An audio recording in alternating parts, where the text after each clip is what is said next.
डीबीडीबी implementation की इस playlist में अगले वीडियो में इस वीडियो में हम बात करने वाले हैं कि डीबीडीबी इम्प्लीमेंटेशन के लिए या डीबीडीबी गवर्नेंस मेजर करने के लिए कोई टूल खरीदने से पहले आपको किन किन चीज़ों का ध्यान रखना जरूरी है। मेरे यूट्यूब चैनल पे आपका स्वागत है, जिस पे आप लगातार प्रिवेसी पे नया कंटेंट देखते हैं, डीबीडीपी पे नया कंटेंट देखते हैं। और जैसा कि मैंने कहा, आज हम बात करने वाले हैं कि डीबीडीपी मॉनिटर करने के लिए टूल खरीदने से पहले आपको किन चीज़ों का ध्यान रखना जरूरी है।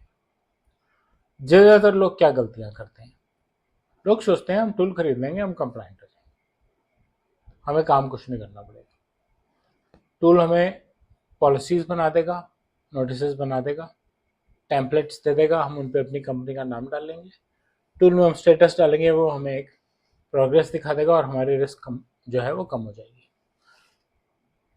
रिस्क तो वैसे ही बहुत कम है, क्योंकि ज़रूरी नहीं है कि आपके यहाँ डेटा प्रोटेक्शन बोर्ड वाले क्वेरीज लेके आएंगे। रिस्क तो ये भी कम है, आप तो अपना सेटअप परफेक्ट समझते हैं, तो ब्रीच ही नहीं होगा, तो कोई क्वेरी नहीं आएगी। और यही दोनों बातें बहुत बड़े रिस्क हैं कि हम एज्यूम कर रहे हैं कि ना तो हमारे यहाँ कोई वैसे क्वेरी आएगी, ना हमारे यहाँ से ब्रीच हो सकता है। हम प्रिकॉशंस नहीं ले रहे कि हम उन ब्रीचेस को कैसे रोक सकते हैं। टूल हमें कंप्लायंट नहीं बनाता, हमारे वर्किंग सिस्टम्स हमें कंप्लायंट बनाते हैं। और हम वर्किंग सिस्टम्स पहले बनाएं और उसके बाद उनके हिसाब से टूल खरीदें, वो ज़्यादा बेटर ऑप्शन है। टूल्स में कहाँ गड़बड़ हो सकती है, टूल्स को खुद को नहीं पता, वो खुद नहीं बनाएगा डेटा फ्लो। आपको पता है आपने क्या डेटा मार्केट से लिया या कहीं से भी लिया और कैसे लिया।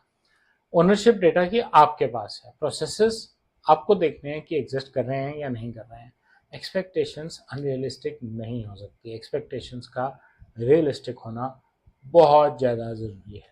और अगर आप इन चीज़ों का ध्यान रखते हैं, टूल फिर खरीदना मुश्किल नहीं है, उसको कस्टमाइज करना कराना भी मुश्किल नहीं है। लेकिन पहले अपनी बेसिक ग्राउंड वर्क कि हमारा डेटा कैसे फ्लो कर रहा है, कौन ओन कर रहा है, कौन सी स्टेज पे कौन ओन कर रहा है, कौन से प्रोसेस को कौन ओन कर रहा है, अपनी एक्सपेक्टेशंस को रियलिस्टिक बनाना बहुत ज़रूरी है।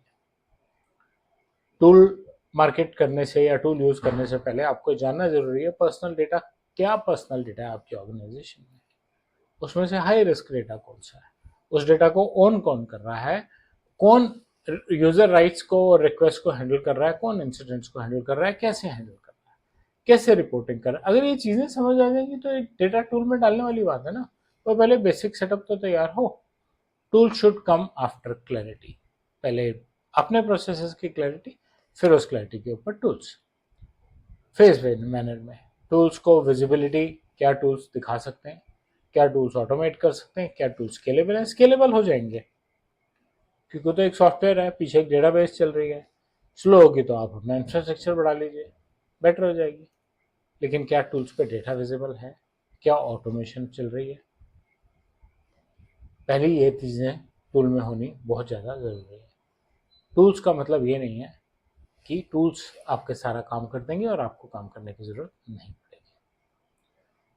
आपको पहले ये पता होना ज़रूरी है कि आप सॉल्व क्या करना चाहते हैं, प्रॉब्लम है क्या जिसे आप ठीक करना चाहते हैं, जिसके लिए आपको सॉफ्टवेयर लेने की ज़रूरत है।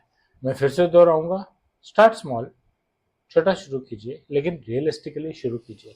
अपने सिस्टम को समझ लीजिए, टूल खरीद लीजिएगा, सॉफ्टवेयर खरीद लीजिएगा, सूनर और लेटर आपको ज़रूरत पड़ेगी, खास करके अगर स्केलेबिलिटी है, क्योंकि सारे काम मैन्युअली नहीं हो सकते और लार्ज स्केल पे तो बिल्कुल नहीं हो सकते। लेकिन पहले अपने सिस्टम्स को समझ लीजिए। तो कोई भी डीपीटीपी या कोई भी प्राइवेसी सॉफ्टवेयर खरीदने से पहले आपको क्या प्रिकॉशंस लेनी चाहिए, उस पर बस इतना ही। मुझे उम्मीद है आपको कंटेंट अच्छा लगा होगा। बेल और लाइक आइकन दबाएं, मेरे यूट्यूब चैनल से सब्सक्राइब करें और अपना फीडबैक कमेंट सेक्शन में शेयर करें। धन्यवाद।